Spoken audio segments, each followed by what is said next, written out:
Bien, buenos días. Ojalá que les gustó la obra de Fuentes, Chuck Moll. Hoy quiero ofrecerles algunos puntos de análisis.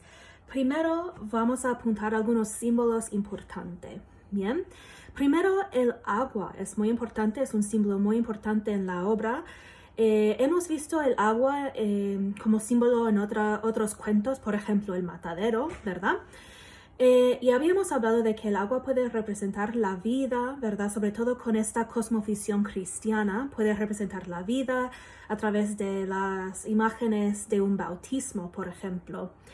Pero en el cuento también vemos otro lado del agua, como en el matadero, ¿verdad? Que a veces el agua debe limpiar, pero como vimos en el matadero, también puede ensuciar. Y en este cuento también hay un doble sentido del agua, porque es a través del agua que muere Filiberto, ¿verdad? Él muere ahogado, ¿bien? Y así es casi convertido en un sacrificio. Así que otra vez hay una mezcla de estos elementos. Filiberto puede ser visto como un sacrificio, como el lado cristiano, como el sacrificio de Cristo, pero también en el video anterior habíamos hablado sobre esa idea de un sacrificio azteca también, que tiene sentido en este mundo del Chuck Moll. Y hablando del Cristo sacrificado, esto pasa durante la Semana Santa, que es cuando Filiberto muere, ¿verdad? Así que aún con este símbolo de agua se van confundiendo, ¿verdad? Estas distinciones entre las ideologías o cosmovisiones del cristiano y con estas ideas del mundo azteca, ¿bien? Y esta tensión, aún dicotomía entre estas cosmovisiones, da lugar a una lectura crítica de la historia oficial de los conquistadores y aún de la modernidad en el cuento. Y en fin, todo se confunde y se mezclan estas fronteras. Quizás esto nos recuerda del cuento de Quiroga, el hijo, cuando fuimos introducidos a lo fantástico. Y otra vez esta confusión de los límites, de las fronteras, y aquí las fronteras de la realidad y la locura, ¿bien? Así que esto nos pasa también en este cuento. Terminamos el cuento con quizás unos elementos de inquieto, ¿verdad? Hay esta inquietud porque no hay resolución en el cuento. Bien, vamos a seguir. Otro símbolo importante que quiero comentar es el sótano, the basement. Aquí podemos pensar en un submundo, ¿verdad? Quizás el infierno de donde reemerge Chuck, bien, y él sube o renace en el mundo actual o moderno. Otra vez, hay muchos símbolos cristianos, pero también aztecas. Así que en este mundo, en este cuento, el mundo del cuento, por decirlo así, todo está mezclado, bien. Por otro elemento del sótano, también tenemos este hecho de ocultar, right? We put our trash, things we don't want seen, right? Extra stuff in the basement. Así que queremos ocultar algo. Así que también podemos leer el símbolo del sótano como ocultar el pasado o la historia indígena en el mundo actual. Como en México encuentran artefactos subterráneos de los aztecas, todavía hoy en día estamos encontrando estas cosas, y los reemergen al mundo actual para ver y estudiar. Pero aún realmente no estamos totalmente seguros de las funciones. Siempre estamos aprendiendo del pasado indígena. Ahora quiero entrar en un momento en los elementos de la modernidad y el pasado mítico. Bien, así que al poner right, pero Chuck Moll en el sótano, se convierte como en un juguete para divertirse o como un pasatiempo. Aún Filiberto dice en el cuento, quería dominarlo, ¿verdad? Como un juguete. Y no lo trata como algo serio con consecuencias reales. Así que esto paralela la historia de jugar con una historia mítica de los aztecas en México. Realmente no entendemos los artefactos o la historia, pero lo usamos, quizás algunas personas lo usan como un pasatiempo, ¿verdad? No lo toman muy en serio.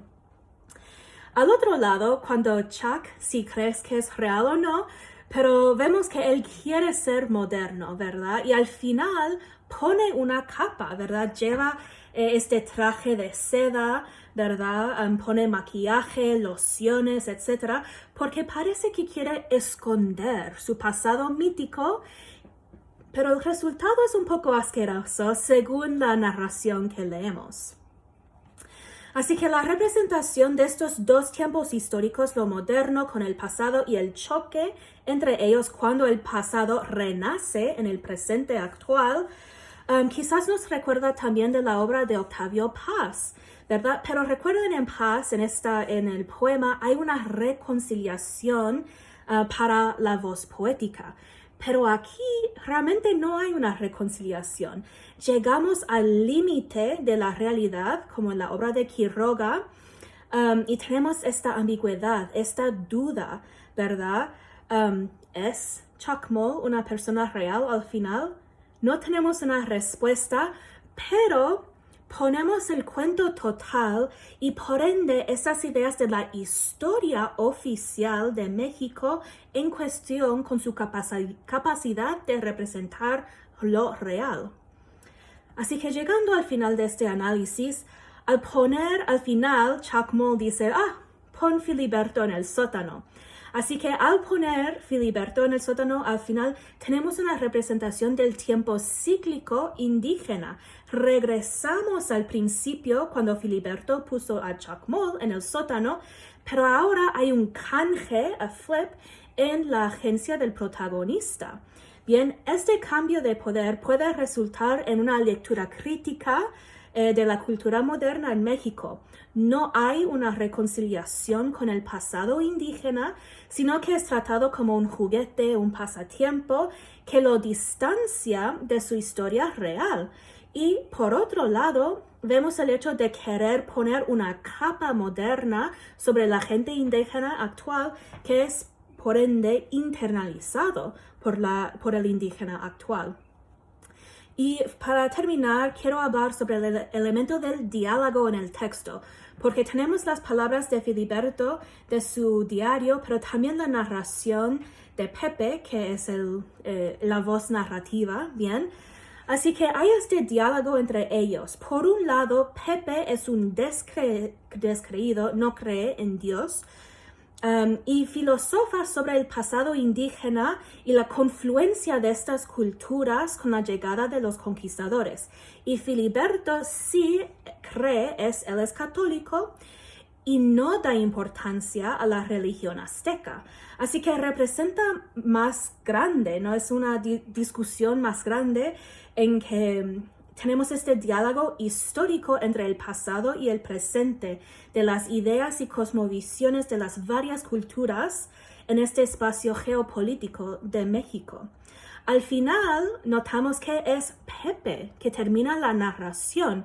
Él impone su voz sobre la de Filiberta y aún nos deja notas de pie. He does leave us, Pepe writes some footnotes para nosotros como los lectores implícitos. Da sus propias ideas y sus propias interpretaciones sobre lo que pasó sin poder saber la realidad del pasado, tanto como los que estudiamos el pasado indígena hoy. Bien. Y algún punto final notamos con las palabras con que termina el cuento, es la voz del quizás Chacmol, ¿verdad? No importa, lo sé todo. Dígale a los hombres que lleven el cadáver al sótano. Otra vez, este tiempo cíclico de terminar donde empezamos y empezar donde vamos a terminar, y termina con la voz de este supuesto Chacmol. Así que me gustaría saber tus interpretaciones y análisis de este cuento también. Chao, chicos.